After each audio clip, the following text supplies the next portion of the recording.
오늘 읽은 여호수아서 9장 3절에서 14절의 말씀을 가지고 또 속으시렵니까? 라는 제목으로 말씀을 잠시 나누려고 합니다. 여러분, 예전에 유행하던 개콘 그 코너 중에 연변 사람이 보이스피싱으로 사기를 치려고 하는데 결정적으로 이렇게 말을 잘못해서 실패로 끝나는 또 유쾌하고 재미있는 프로그램이 있었다는 걸 기억하실 것입니다. 그중 제일 유명했던 멘트가 뭐였죠? 고객님 많이 당황하셨어요? 뭐 이런 멘트였어요. 네, 연변 사투리였습니다.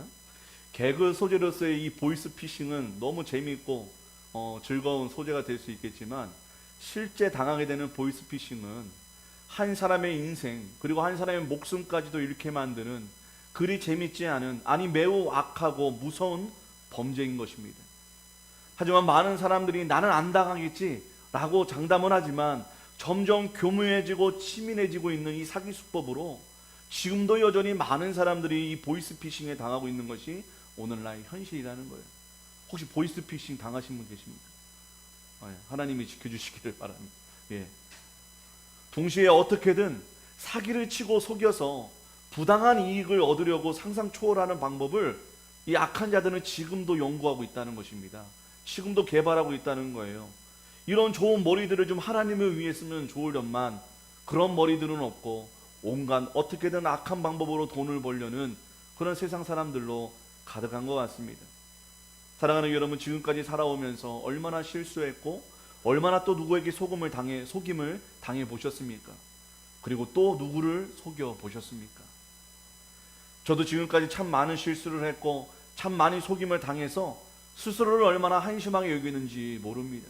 아이고 또 속았네, 또 속았어. 그럼에도 불구하고 또 내일 속는 것이 우리의 인생인 것 같습니다. 그런데 여러분, 어쩌면 우리가 가장 많이 실수하고 소가 되는 대상이 다른 사람이 아니라 바로 내 자신이 아닐까라는 생각이 들었습니다. 내 자신에게 우리가 속아 넘어간다는 거예요. 우리가 교만해서 방심해서 이 정도는 내가 컨트롤할 수 있다는 생각에 속임을 당하고 안 해도 될 실수를 할 때가 참 많다는 것입니다. 여러분이 자신 있어 하는 것이 무엇입니까? 이 정도는 내가 충분히 돌아올 수 있다고 믿고 있는 데드라인이 무엇이라는 거예요. 하지만 여러분 기억하시길 바랍니다.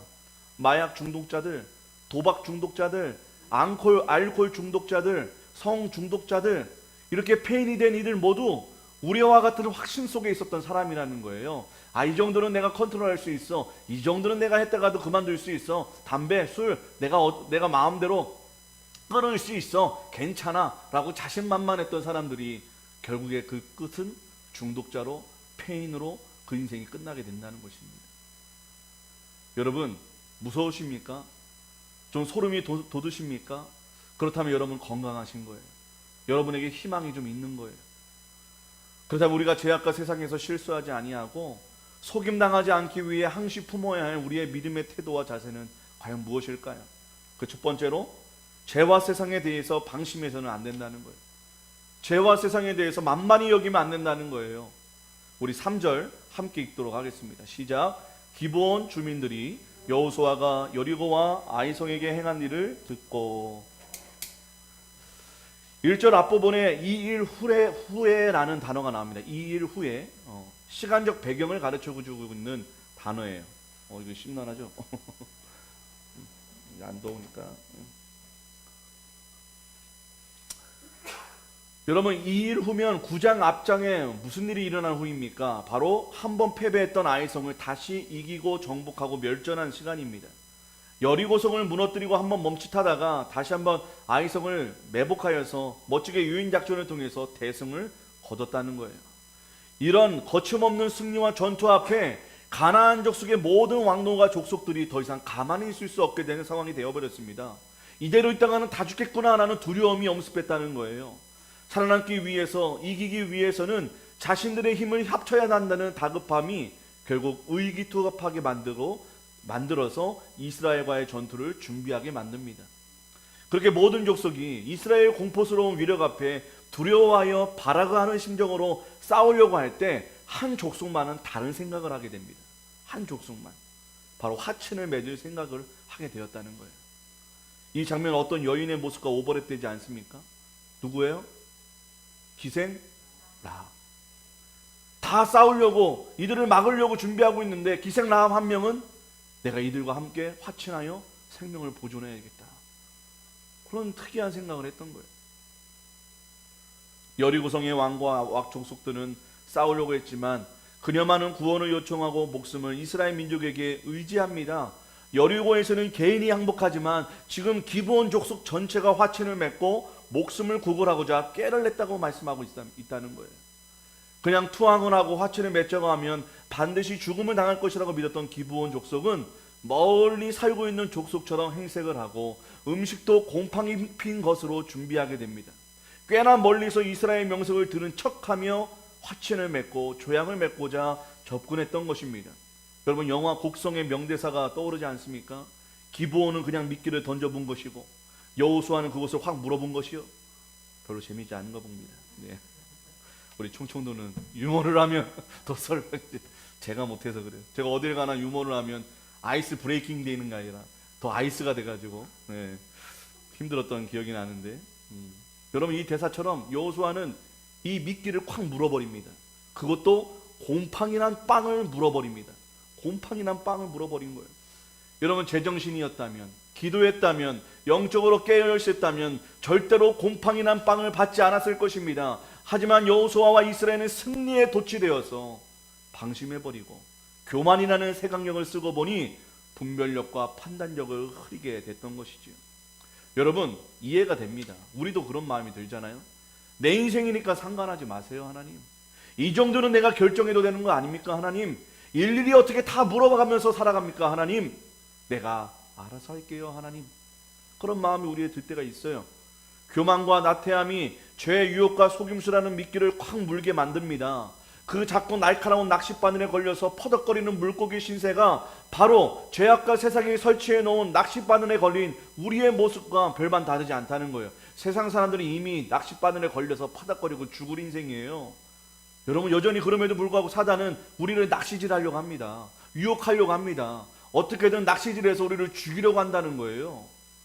여러분, 어쩌면 일일이 하나님께 묻는 건 힘든 일입니다. 그러나 반드시 하나님과의 깊은 신뢰와 동행하는 인생이 되기 위해선 이 과정이 필요하다는 거예요. 일일이 하나님께 묻고 일일이 하나님과 동행하고 일일이 하나님의 뜻을 구하는 그 노력과 그 시간이 반드시 필요하다는 것입니다.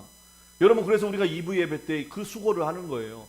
그 예배를 드리는 거예요. 그 책을 읽는 거예요. 왜? 하나님과 24시간 동행하는 것 법을 몰랐고 그것이 우리의 체질에 안 맞고 한 적이 없기 때문에 그것을 우리가 하고자 우리가 노력하고 있다는 것입니다. 여러분, 담임 목사가 하자는 건 하셔야 돼요. 여러분이 중요하게 여기는 게 중요한 게 아니에요. 담임 목사가 중요하게 여기는 게 중요한 거예요. 교회만은 믿으시기 바랍니다. 인정하시길 바랍니다. 순종하시길 바랍니다. 여러분 주장하지 마세요. 제가 주장할 거예요. 대신 막대먹게 마음대로 하자는 거 아니에요. 예, 깊이 고민하고 이렇게 하면 어떤 성도님들이 힘들까, 저렇게 하면 어떤 성도님들이 좀 시간이 안 될까 고민합니다. 예. 하지만 담임 목사가 이야기했을 때는 여러분 다른 거 다 제쳐놓고 이거 보이는데 이거 좀 얘기해야 되는데 그거 좀 내려놓고 먼저 우선순위를 담임 목사가 주장하는 것을 주장해 주시면 우리 교회가 더 아름답고 건강하게 세워질 것 같아요. 제가 하나님이라는 건 아닙니다. 하지만 여러분, 가장 교회를 생각하는 사람이 누구겠어요? 가장 성도를 생각하는 사람이 누구겠어요? 바로 저입니다. 안 믿으시는 눈빛인 저예요. 예, 그렇게 여겨주시길 바랍니다. 예전에 제가 이전 교회에서 청년부 수련회를 준비하는데 제가 정말 중요하게 여기는 일을 최선을 다해 순종하며 또 성실하게 담당해 줄 것 같은 형제에게 그 일을 맡겼습니다. 어떤 일을 맡겼어요. 물론 제 예상대로 그 일을 맡은 형제는 그 일을 탁월하고 아름답게 그리고 은혜롭게 해주었어요. 예, 나이가 저하고 똑같아요. 그 청년인데 똑같았어요. 그런데 제가 감탄하고 참 감사했던 것은 그 형제님은 아주 사소하다 할 수 있는 것에서부터 아주 중요한 일까지 그것을 귀찮게 여기거나 어쩔 수 없는 마음 하나 없이 저의 입장에서, 담당 목사의 입장에서 저를 중심으로 순종해 주었다는 거예요. 어떤 일을 저에게 다 보고해 주고 저의 허락이 될 때까지 기다리면서 먼저 앞서가지 않고 저와 상의하면서 하나하나 그 일을 이루어 갔다는 것입니다. 그러면서 저는 그 형제를 더 신뢰하게 되었어요. 더 사랑하게 되었어요. 더 인정하게 되었어요. 그러면 저희의 관계는 더 깊어지고 더 신뢰케 되었던 것 같습니다. 그래서 수련회가 다 끝나고 나서 형제님, 앞으로 우리 사역할 때 형제님 선에서 판단할 수 있는 것들은 스스로 결정하고, 혹여 내가 궁금해할 것 같으면은 그런 것들은 얘기해 주면 좋을 것 같아요. 일일이 다 얘기해 주지 않아도 될 것 같아요. 네, 내가 당신을 믿겠다는 거예요. 신뢰하겠다는 거예요. 어느 정도의 힘을 주겠다는 거예요. 하지만 저는 압니다. 그 형제님은 계속해서 저와 함께 일을 나누었고 상의를 하고 일들을 이루어 갔었습니다. 저는 그 형제가 순종적이어서 말 잘 들어서 이쁘다가 아니에요. 끊임없이 이야기하고 상황을 알려주고 교제하니까 제가 그를 더 깊이 알게 되었어요. 그를 더 사랑하게 되었다는 걸 말씀드리고 싶다는 것입니다. 하나님과 우리 사이도 비슷하지 않을까요? 하나님은 어쩌면 일의 성공 여부보다 끊임없이 우리가 마음을 낮추어서 늘 하나님을 먼저 생각하고 그의 입장에서 생각하면서 그의 뜻대로 순종하기를 바라고 수고하는 것, 어떻게든 하나님의 뜻대로 순종하려고 애를 쓰는 것, 먼저 내가 앞서지 아니하고 그에게 묻고 응답을 기다리고 그를 철저히 바라보는 것, 그를 신뢰하고 모든 것을 의지하여 소통하는 그 관계를 우리 하나님 또한 기뻐하신다는 거예요. 믿으시길 바랍니다. 하지만 스스로 우리가 하나님이 되어가지고 이 모든 것을 거절하고 내 자신을 의지하고 살아가는 자들은 오늘 우리가 본 이스라엘과 같은 어처구니 없는 일을 결정하게 되고 또 어처구니 없는 그 일을 당하게 될 것이라고 오늘 본문을 통해 우리에게 말씀하고 있다는 것입니다. 여러분 부탁드립니다. 우리 원로 목사님부터 우리 어린아이들까지 어떤 교회의 일들이 있게 되고 관련이 있는 일들이라면 담임 목사에게 다 보고하시길 바랍니다. 이야기해 주시기를 바랍니다. 그래야 우리 교회가 건강해집니다. 그래야 우리 교회가 더 든든해지고 견고해집니다. 교회는 담임 목사가 굉장히 중요합니다. 제가 중요한 게 아니고 제가 없어도 됩니다. 근데 이 교회의 담임 목사는 너무너무 중요합니다. 담임 목사가 흔들리면 온 교회가 흔들리는 것이고 담임 목사가 죽으면 교회는 죽은 것입니다. 또 다른 담임 목사가 오면 또 달라지겠지요. 담임 목사 중요하다는 거, 사람이 중요하다는 게 그 직책이 중요하다는 거예요. 그래서 여러분들 어떠한 일이 있을 때 꼭 담임 목사에게 먼저 얘기해 주시고 또 가정에 어떠한 일이 있을 때 또 담임 목사에게 이야기해 주시면 좋을 것 같습니다. 그래서 여러분들이 영적으로 계속 케어 받으셔야 돼요. 좀 제가 무능하고 부족해 보이고 연약해 보일지라도 하나님이 세우신 담임 목사는 지금 저예요. 저도 부담스럽습니다. 이런 말 하는 것 자체가. 하나님, 저는 능력이 안 돼서 오히려 기도 제목 저한테 달라고 하는 거 부담스러워요, 하나님. 그렇지만 그럼에도 불구하고 지금 세우신 자는 저이기 때문에 저를 통해 여러분 기도가 나가야 됩니다. 저를 통해 여러분들의 대소사가 다 결정돼야 됩니다. 제가 결정하는 건 아니지만 함께 기도하고 함께 중보하고, 그것이 우리 교회는 좀 필요합니다. 과도기이기 때문에 여러분 좀 기억하셨으면 좋겠어요. 그런 다음에 제가 원로 목사님께 기도 부탁을 할 것이 있으면 제가 부탁을 하는 거예요. 여러분이 먼저 앞서서 하지 마세요. 저를 거치고 저의 판단하에 원로 목사님, 이런 우리 집사님 이런 기도가 있으니까 기도해 주세요. 그렇게 가는 것이 순서입니다. 그리고 저와 모든 일들을 상의하시고 또 제가 좀 어렵고 판단이 서지 않으면 그리고 기도하면서 또 다른 우리 원로 목사님들과 같이 이야기도 하고 그런 관계가 아주 좋은 관계인 것 같아요. 그렇게 우리가 좀 흐름을 바꿨으면 좋겠어요. 좀 독재다, 권위주의다 할 수 있겠지만 모든 길은 담임 목사로부터 가시기를 바랍니다. 우리 그렇게 우선 그렇게 훈련을 해주세요. 그렇게 하면 또 자연스럽게 또 무엇인가가 다음 스테이지가 열릴 것 같습니다. 여러분 여호수아와 이스라엘은요 승리한 후에 또다시 방심했어요. 또다시 그래서 속임을 당했어요. 또 실수해 버립니다. 자기 힘을 믿고 싸운 아이성 전투에서 져가지고 그토록 쓴 패배의 맛을 본 것도 얼마 지나지 않아가지고 자기 자신에게 그리고 또다시 속이는 자에게 속아버렸다는 거예요.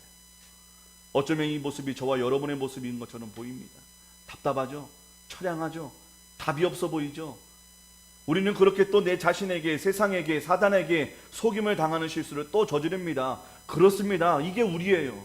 우리는 또 속고 실수합니다. 그래서 서글퍼집니다. 아이고, 이런 인생 왜 살아야 되나? 가슴이 먹먹하고 이제 어찌해야 하는 생각이 마음을 무겁게 하십니까? 그럼 저는 지금까지 말씀을 아주 성공적으로 전하고 있는 것 같습니다.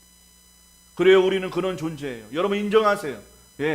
하나님 두 손수만 다 듭니다. 우리가 첫 찬양했던 것처럼 주님 저는 아무것도 아닙니다. 저는 무능합니다. 저는 연약합니다. 하나님 제 인생을 어찌 해야 됩니까? 그 모습으로 하나님 앞에 나아가야 된다는 거예요.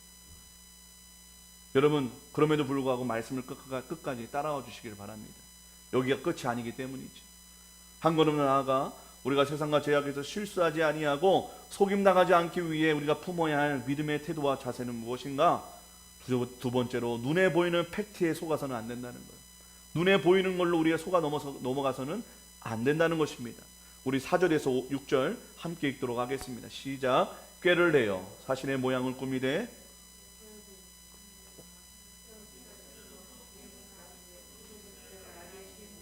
그 발에 있는 낫과 낡아서 기운 신을 신고 낡은 옷을 입고 다 마르고 곰팡이가 난 떡을 준비하고 그들이 길갈 진영으로 가서 여호수아에게 이르러 그와 이스라엘 사람들에게 이르되 우리는 먼 나라에서 왔나이다. 이제 우리와 조약을 맺읍시다 하니. 아멘. 여러분 여러분 젊었을 때 한번 생각해 보세요. 이렇게 젊었을 때 한 20대 때 여러분 소개팅 갈 때 뭐부터 눈에 들어옵니까? 권사님 선 보시거나 소개팅 하셨을 때 안 하셨을 수도 있겠지만 이성을 봤을 때 뭐부터 보셨어요? 외모부터 봅니다. 그렇죠? 저도 얼굴 뽀얗고 눈 땡그라하면 우리 새옥참회 같으면 홀라당 반해가지고 막 좋아했었던 기억이 납니다. 예, 우리가 처음 사람을 만날 때 판단하는 기준이 뭐예요? 외모입니다. 그 외모라는 것에는 이런 의미가 있죠. 집안, 학벌, 또 순수하게 외모, 또 말솜씨, 재력, 능력, 태도, 그 사람의 자세, 그런 것들이 우리에게 보이게 됩니다. 저도 결혼 전에는 이성을 볼 때 아까 말씀드린 것처럼 외모가 이쁘면 그냥 마음이 스르르 녹았던 것 같아요.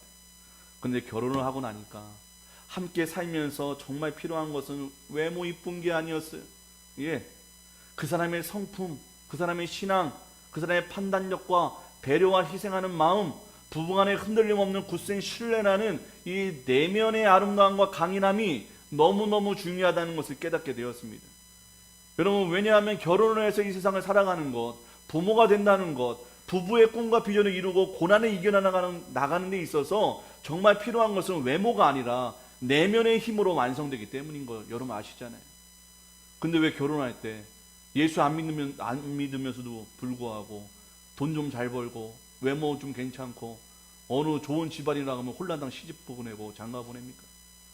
목사 아들이라고 하면 안 보내요? 전도사라고 하면 시집 보내지도 않아요?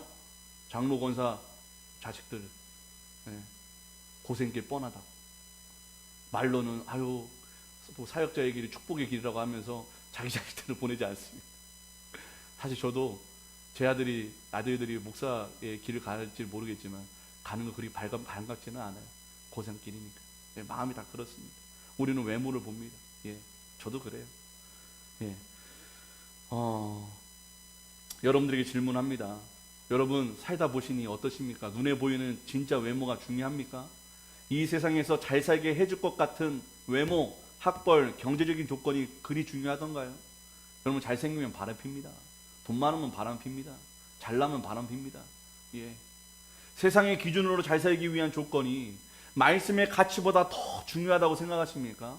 여러분 솔직하게 스스로에게 물어봤으면 좋겠어요. 만일 그렇다면 우리는 제2의 여호수아가 되어서 똑같은 실수와 속임을 당하는 인생이 될 것입니다. 여러분 사무엘상 16장 7절의 말씀을 한번 같이 읽어볼까요? 사무엘상 16장 7절입니다. 시작. 여호와께서 사무엘에게 이르시되 그의 용모와 내가 보는 것은 사람과 같지 아니하니 사람은 외모를 보거니와 나 여호와는 중심을 보느니라 하더라. 아멘. 외모가 아무리 멋질지라도 돈이 아무리 많고 권력이 강하다 할지라도 그 중심에 누가 없으면요? 여호와가 없으면 예수 그리스도가 내 삶의 주인이 아니라면 바람에 나는 겨와 같다고 말씀하십니다. 그럼 날아가는 거예요.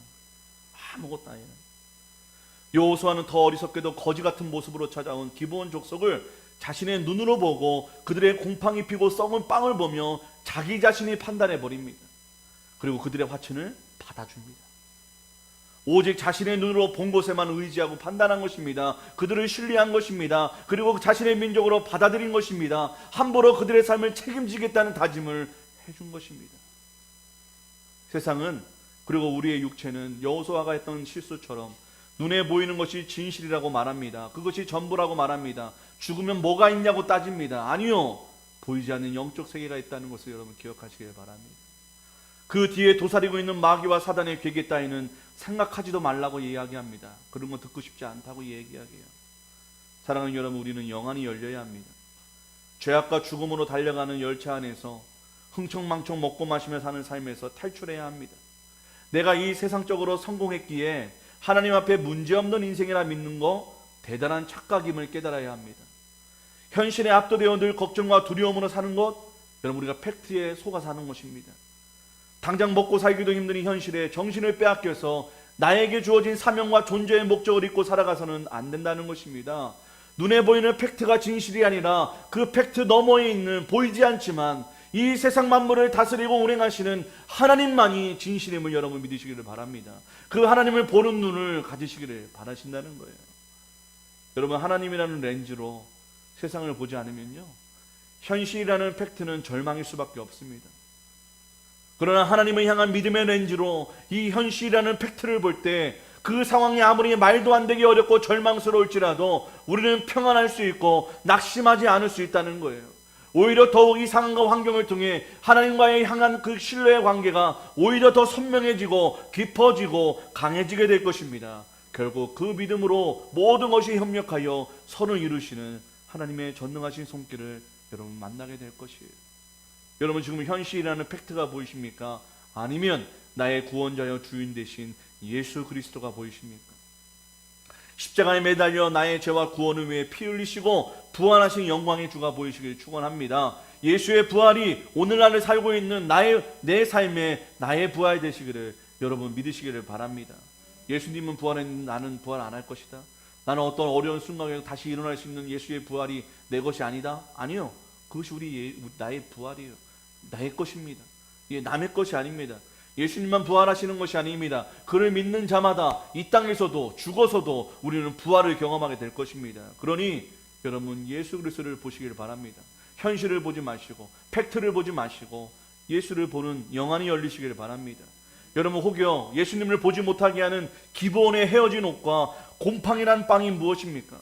썩어질 것으로, 그 더러운 것으로, 음란한 것으로 우리를 속이고 구원해 주신 되신 예수님을 바라보지 못하게 하고 사랑하지 못하게 하는 것이 무엇이냐는 거예요.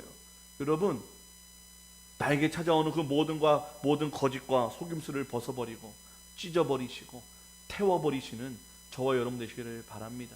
마지막으로 모든 일을 하나님께 물어가로되 선택해야 합니다. 모든 일을 하나님께 물어가로되 선택해야 한다는 거예요. 우리 14절 함께 읽도록 하겠습니다. 14절 시작. 무리가 그들의 양식을 취하고는 어떻게 할지를 여호와께, 참 마지막 말이 안타깝죠. 어떻게 할지를 여호와께 묻고 하고 하면 참 좋았을 텐데 묻지 아니하고 라고 나옵니다. 여호수아도 항상 여호와께 묻고 의지하여 승리했던 가나안 정복 전쟁에 어쩌면 자기의 공로인 것 마냥 도취되어 있었던 것 같습니다. 의기양양한 방심의 순간을 틈타서 기브온의 달콤한 재앙과 유혹 앞에 결국 넘어지게 되고 속임을 당하는 실수를 한 것이지요. 여러분, 이것은 의도적이든 그렇지 않든 하나님께서는 굉장히 중요하게 여기신 하나님의 말씀은 불순종해버린 것입니다. 하나님께서 모든 것을 멸절시켜서 하나님을 떠나게 만드는 모든 요소들을 없애라고 말씀하신 그 말씀을 여호수아는 의도치 않게 하나님께 불순종해버렸다는 것이지요. 가나안 족속 모두 진멸하고 죽이라고 하신 말씀을 의도치 않게 지키지 못하게 됐고 가나안 전쟁의 목적이 훼손되는 결과를 얻게 되었습니다. 또한 화친의 대가로 10장에 보게 되지만 이 기브온 족속 때문에 아모리 족속 5왕이 한꺼번에 쳐들어오는 재앙을 맞게 됩니다. 혹 때려다가 혹 5개를 붙인 경우가 된 것이죠. 더 큰 재앙은 만일 기브온이 거짓으로 화친을 맺고 이스라엘 공동체로 들어온 후 신뢰를 얻고 나서 배신을 하여 쿠데타를 벌인다면 어떻게 될까요? 발라를 일으킨다면 어떻게 될까요? 기브온이 믿었던 우상과 종교들을 인정해달라 하면서 하나님이 아닌 우상 숭배를 하려 한다면 어떤 일이 벌어졌을까요? 또다시 이스라엘 민족은 그토록 제거하려 했던 우상 숭배의 죄악을 또다시 되풀이할 수밖에 없었을 것입니다. 하나님께 묻지 않고 선택한 결단은 이토록 위험하고 스스로 올가미의 머리를 집어넣는 꼴이 되었던 것입니다. 기브온은 곰팡이 전법으로 그들의 생명을 구원받습니다. 기브온 입장에서 보면 기지가 뛰어나고 정확하게 생명을 보존할 방법을 알았던 것이지요. 참 교활하고 절박한 모습이 이해가 가기도 합니다. 그런데요, 여러분, 사단과 마귀도 우리에게 이 곰팡이 전법처럼 우리가 상상하지 못하는 방법으로 교활하게 진심을 다해 우리가 하나님의 말씀에 불순종하도록, 그리고 하나님으로부터 멀어지도록 속이고 유혹한다는 사실을 기억하시길 바랍니다. 세상적으로는 전혀 문제가 되지 않지만 또 죄가 되거나 악한 것이 아닌 것처럼 애매하고 두리뭉실하게 불분명하게 다가와서 하나님의 말씀과 믿음을 저울질하게 만들고 거래를 하게 만들어버립니다. 이전에는 분명하게 죄라 여겼던 것들에 대한 시험과 유혹이라면 오늘 나는 이것은 죄인지 죄가 아닌지 분간이 어려운 형태로 우리에게 찾아온다는 것입니다. 사단은 우리에게 더 이상 확연히 알 수 없는 죄악으로 우리의 영혼을 죽이지 않습니다. 바로 내일이라는 거짓 희망을 속삭이며 이렇게 이야기합니다. 오건사, 오늘 말고 내일 해. 오늘 기도하지 말고 내일 기도해. 내일 헌신해. 다음 주에 다시 교회 가면 되잖아. 오늘만 날이야? 다음에 헌금해. 지금 쓸 때 많잖아. 내일 봉사해. 너 위에 사는 것도 힘든데, 너 시간도 없는데 무슨 오지랖으로 지금 시간 내서 교회 봉사를 하겠다고 하니? 내일 해. 다음 주에 해. 다음에 해. 라고 계속해서 우리 영혼 말살 정책을 펼친다는 거예요. 여러분도 아시죠? 사단이 강도와 같이 칼을 들고 우리를 위협하며 다가오지 않는다는 사실을요. 학생들은 가장 인생의 우상 숭배인 시험과 성적을 위해서, 성인들은 돈을 벌기 위해서, 내 본리를 위해서 주일 성소를 포기해버립니다. 내가 번 돈은 내 것이야 라고 생각하고 주일 헌금과 11조 그 이상은 드리지 못하게 만듭니다. 11조도 못하게 하죠. 내 자신과 타인에게 습관적으로 하는 부정적인 말이나 험담이나 나는 행동하지 않고 요구하거나 판단만 하는 명령조의 말투들로 교회 공동체를 흩어버리게 합니다. 사명 없이 소명 없이 많은 젊은이들을, 많은 인생들을 혼미하게 만들어서 세월을 낭비하게 만들어버립니다. 세상과 나를 바라보며 절망과 우울의 바다에 빠져 허우적거리게 만듭니다. 여러분, 이 모든 것이 내가 연약하고 내가 못나서가 아니라 사단이 우리를 그렇게 죽이려고, 무너뜨리려고 우리를 그렇게 유혹하고 넘어뜨리고 있다는 것입니다. 그런데 그것도 몰라요. 내 인생은 내 것이야 라고 믿으며 내 뜻대로, 내 자유의지대로 살지, 꽤 괜찮은 인생, 꽤 멋진 인생으로 여기며 하나님께 의존하고 하나님을 의지하는 삶을 거부한다는 것입니다. 여러분, 이 모든 것들이 눈에 띄는 죄악처럼 보이지 않는다는 게 더 큰 속임수라는 거예요. 내 뜻대로 사는 건데, 내가 주인이지, 내가 결정해야지, 그게 뭐 나쁜 거야? 라고 생각한다는 것이죠. 하지만 그렇게 하루하루 살다 보면 내 인생은 덧없이 낭비되고 내 영혼은 점점 하나님과 멀어져 버린다는 것을 발견하게 될 것입니다. 사랑하는 여러분, 내가 내 인생의 주인 되어 사는 것이 진정한 자유라고 생각하십니까? 오히려 그 삶이 마귀와 사단의 노예로, 죄의 노예로 살고 있다는 생각은 드시지 않습니까? 사랑하는 하나님의 자녀들이여, 그만 착각의 늪에서 빠져나오시기를 바랍니다. 하나님을 버리고 말씀을 떠나 내 뜻대로 살고자 하는 모든 욕망의 근원은 죄성에서 시작되는 것입니다. 사단이 여전히 우리의 마음을 지배하고 속이고 쥐고 흔들어서 자신의 노예로 부려먹다가 결국 죽여서 지옥에 던져버리려는 수작임을 여러분 정신을 차리고 기억하시기를 바랍니다. 말씀을 마치고자 합니다.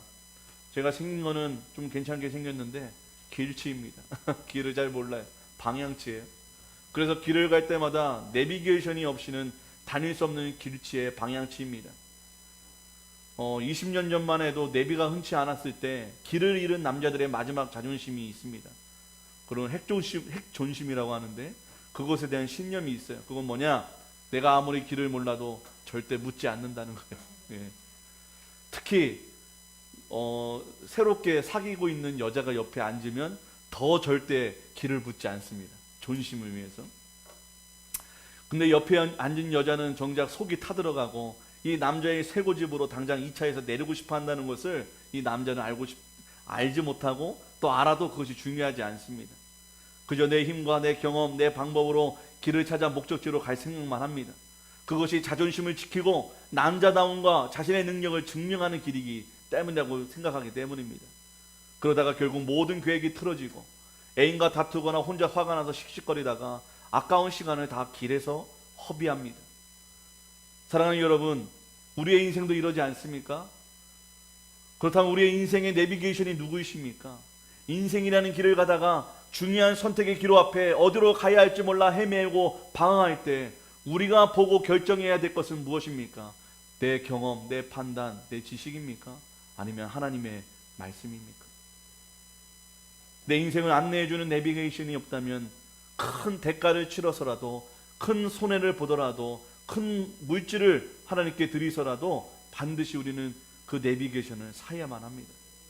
왜냐하면 우리가 가는 길은 단 한 번도 가보지 못한 밀림일 수도 있고 정글일 수도 있고 물 하나 없는 사막이 될 수도 있기 때문입니다.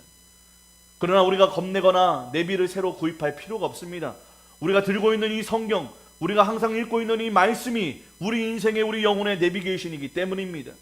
그러니 이미 길이요 진리요 생명 되신 예수 그리스도는 가장 확실한 내비게이션이자 우리 인생의 나침반을 진짜로 진심으로 구원자요 주인으로 영접하시기를 바랍니다.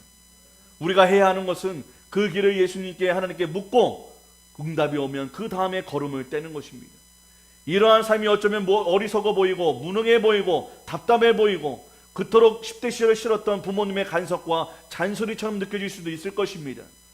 우리의 삶이 넉비공같이 사는 재미도 있겠지만 어쩌면 최고의 투수의 손에 있는 야구공과 같이 완벽한 제구로 그 거대하고 두려운 타자를 아웃시키는 인생도 괜찮은 인생이 될 것 같습니다. 우리 인생을 최고의 투수와는 비교조차 할 수 없는 창조자, 전능자, 그리고 나의 아버지 되시는 하나님께 물어가로되 이 미로 같은 인생을 하나하나 뚫고 나아가시는 저와 여러분 되셨으면 좋겠습니다.